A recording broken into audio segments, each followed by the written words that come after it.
episode 1 of segment interviews 10,1. Action. Hi guys, welcome back to my channel. Thank you so much for choosing to tune into this particular video, and I've seen that the number is growing. I really appreciate it, guys. Let's continue to spread the word, share, comment, like, tell your friends to tell their friends to tell their friends to come and tune in to this beautiful channel. And today it's our first interview ever. You remember that I did promise that I'm going to be bringing you guys an interview segment, and this is our first with the one and only Mr. Like I'm a guest here. You're clapping for yourself. Hi, Mr. Brian. Welcome. What's up, Waridi? How are you? I am blessed. I'm highly favored, and I'm so grateful that you were able to make time for us to come to the channel. You know, I'm just honored to be here. Yeah. I'm honored to be here.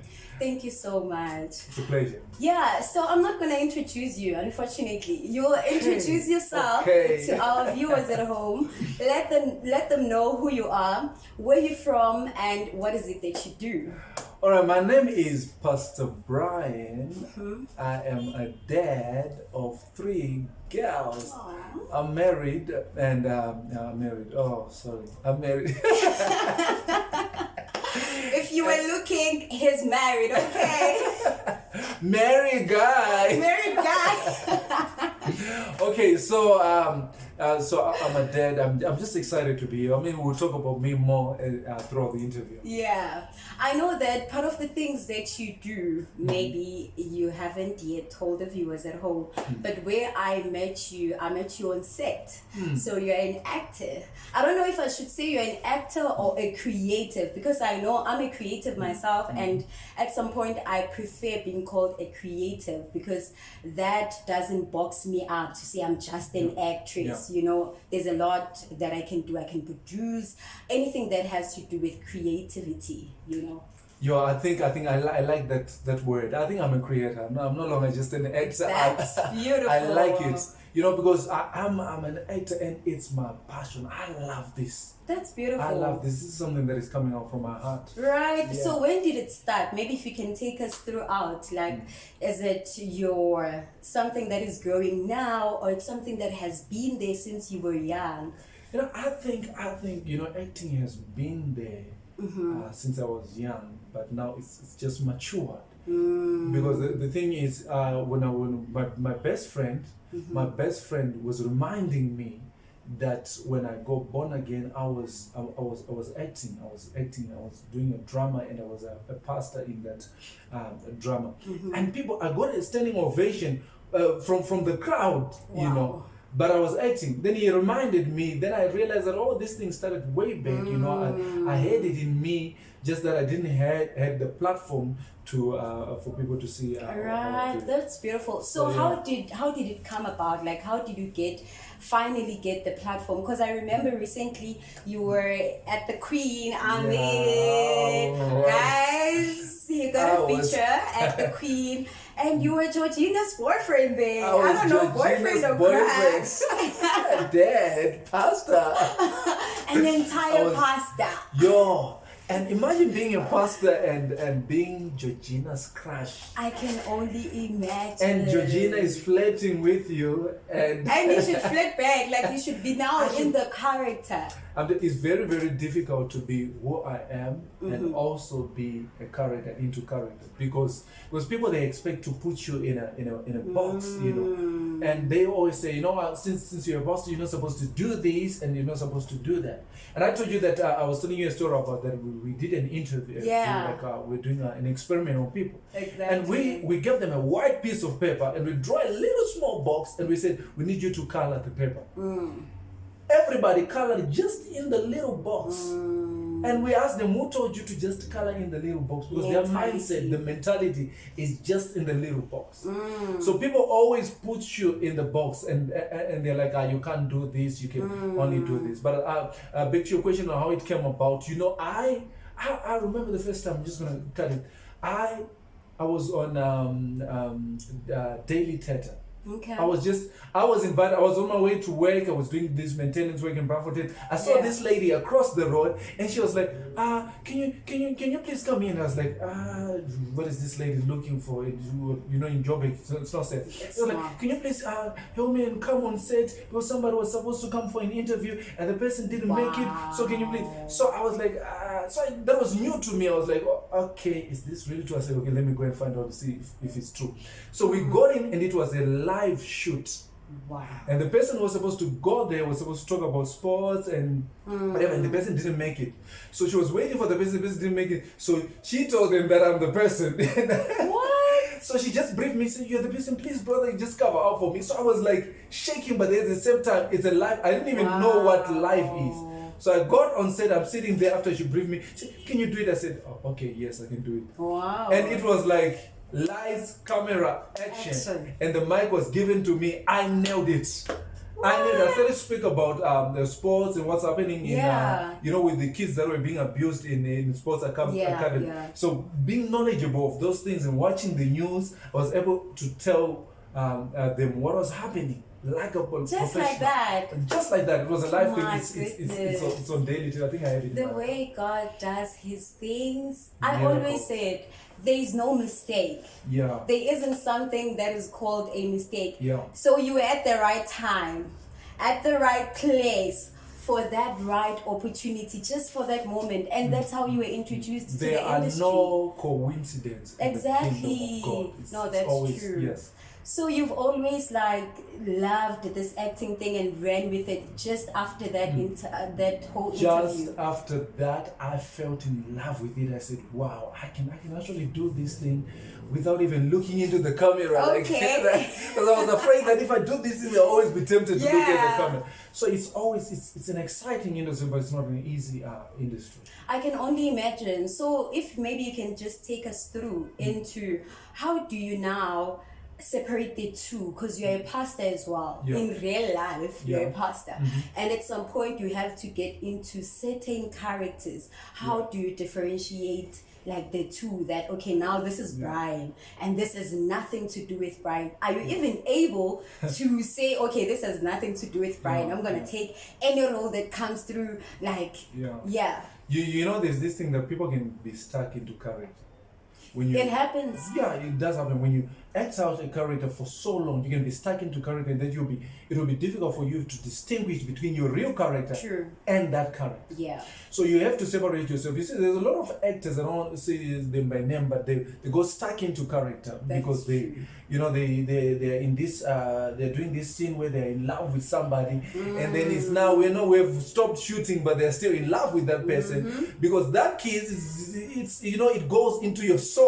Sometimes it goes into, there'll be a connection. So so what happened, like when I did the one with Gigi, it was just a featured role, but she's so good that she you'd feel like it's really happening, even though it's not happening. You'll be like that this thing is really happening. It was just flirting. But you now have to, it's not a physical thing to break that character into reality. Yeah. It has to be a spiritual thing. That's when God has to come inside. Because I don't want to be preaching, but the Bible said God is able, the word of God is able to put asunder where the spirit and the soul, between spirit and soul. So God is the one who's able to differentiate between that character and you being you. At the end of the day, you have to understand who you are. You have to look into the mirror and then are transformed into that image and become the person you are beyond the character. But there are some characters that there are some things that you just can't do.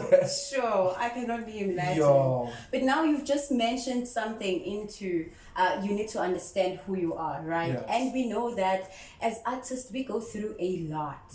So does that not give you some type of a pressure? How do you handle everything that is going around you, your family, church, expectations from the society now? The thing is, that's why a lot of celebrities are committing suicide. Because when you are the face of the people and you are an image of the people, have got expectations for you. True. And you're trying to live up to their expectation. true. But let me tell you, you don't have to do that. You don't have to live because they are watching you. Doesn't mean that they are telling you what to do. Exactly. You have to write the script of your own. Even though there's a script that for you to act, you don't do it in order to please them. You do it in order to entertain. But a lot of actors, they're doing it in order to please them, and you can't please people. True. And then if you don't meet up to their expectation, they're gonna downgrade you. Then you're gonna feel sad. Denzel Washington does not break character. He is real life and he is acting. You see, he maintains a certain type of character. That's It true. doesn't matter whether he's got a girl around or he's got another one or he's playing against her. You'd see that he's maintaining his character and his role, and they respect that. So don't be. Let me tell you this: if you're a celebrity or if you're an actor, don't be under pressure to perform. Like to be, you can tell them. You can tell the director, you know what, I can go this far, but I can't go that far. Yeah. And they would understand. They are people. They would understand. Yeah. Yesterday they wanted a stripper to dance on my lap. Yesterday. And how was that? I'm telling you, as a stripper, people were disappointed when I said yes. No, people were disappointed when I said yes. When I said no. When I say no, people were disappointed. You know, how can you decline this? Yeah, how I mean, can you're you supposed to decline be it? excited. Yeah, like, take that opportunity. a stripper, and it was actually two strippers. Yeah. Then I was like, you know what? This is not for me. Not just because of the expectation of the church or the society, but because I know who I am. Exactly. So I'm not trying to please them. I don't care. I don't care whether the church says something, whether my friends say something. I don't care what they say. Yeah. I know who I am, and I have to do things according to my standard. Because sometimes God can tell you to do something that is against your own family, your own religion, your own, but you still got to do it because it's the vision that God has given you. Joseph was given a multicolored garment when it was forbidden in that time. Exactly. So he had to do things. He even saw visions that his parents did not understand. So he had to be in his own vision. As long as you're doing your vision, then it's like, why do I find like sound like I'm preaching? We are going to church, somebody. Amen to that. No, it's actually beautiful Yeah. to find out that you are able to actually not let the pressure from people to lead you astray. You understand? You still have your boundaries at the end of the day. You are able to stand firm to say you need principles in life. Definitely principles. And let me tell you this. The principles are not supposed to come from your director. Yeah. Neither are they going to come from your mama or your friends. Sure. They have to come from you. You have to be principled. And then you say, this I want and this I don't want. That's how you do it. Right. Now that's very interesting. And I would really, really love to know a bit more of what you actually do besides the acting part. You know what, when I came to South Africa, there's something that, there was this thing that, foreigners are just coming to our country and they're destroying our country. I wanted to do something worthwhile, something that would, say I'm giving, not just receiving. Okay. And I saw this school, Brixton Primary School, and it did not have a school grounds. It was just like, it's a free school. So it was just like a jungle there. There is nowhere for kids to play. And I did not have a single cent in my pocket. But I went to the principal and I said, I want to make a difference in this school. I want to build this school grounds. And he took it, he accepted it. He said, he took the vision. We called the parents, they came together, and we did an initiative to do the school's ground. If you go right now on Brixton Primary School, you see it as grounds. Because I started the initiative and I did it. I made a difference. It was in the newspaper, in Times newspaper. I made a difference in my community. So I wanna do something. I wanna give, not just to receive. Sure. Recently, there's a place in Brakpan where they're just throwing dirt on it. I did an initiative to clean up the place, and now I want to build a basketball field there. There's a plain slab there, so we're just going to put the poles there and the rings so that we can do something in the community. Wow. Now, maybe to just let us know, what is your actual intention? I mean, in doing all of this, what is it that you're actually trying to achieve? You know what? I've got a boss, and my boss is God. Okay. My boss is God. Okay. So God expects us to be profitable. You know, when you're at a place, my mom also used to teach me that if you see dirt on the floor, you have to pick it up. True. You have to do something. You know, you don't just do something to get something. You have also to do something because you are. That's what being human is all about. Sure. You have to do something. So I'm doing that also for the youth. You know, the youth, if they have got a place to play basketball and somewhere to hang around, then their mind is gonna be off whatever is happening out there. That's true. And I always say this to people, and this is a powerful statement. Wait for it. I always say this: Okay. it is not what your country can do for you. It is what you can do for your country. I feel like That's preaching. very powerful. No, Yes. it's true. And what I'm actually getting from what you're saying now, I can only imagine a society or a world where you have different individuals that have that mindset of saying, I want to serve you. I am here to serve you. And you also have the actual mindset of saying, I want to serve you. Imagine how beautiful that can be. You know, where we're just serving each other and taking full responsibility. Whenever you're saying that there's a gap there, you want to go and close up that gap. Whenever you see a dead there, you want to go and pick it up. You're not like, who left it there? Yeah. It's not me. The This and government. that. See? So being a responsible citizens and actually have the heart of service. Thank you so much, Mr. Brian. So maybe in closing, what's your closing note to our viewers? My closing note is you can call me Brian. Sorry, So Brian. my closing note is I just want to say this: don't do things according to your ability. Okay. Do things according to God's ability. Okay. You see, the Bible says the battle is not for the strong, for the swift, no, the battle for the strong. But time and chance comes as God gives it. Sure. So it is not your ability that is able to do it. It is God's ability through you that is able to do it. So I'm telling you, just allow God to give you something to do, and you do it. It doesn't matter whether it's not giving you money. If it gives you a blessing is more powerful than money. And that is what you need right now. I'm not gonna ruin it. Not after that, okay? Thank you so much. I almost said Mr. Brian again. Thank you so much, Brian, for actually coming to the channel. I really appreciate it. And there you have it, somebody. We are done with our interview with our guest. Oh, Brian. I almost said Mr. Brian again because, you know, I am that girl. All right. Thank you so much. Make it a point that if you haven't subscribed to the channel, you do, and like the video, share the link as well so that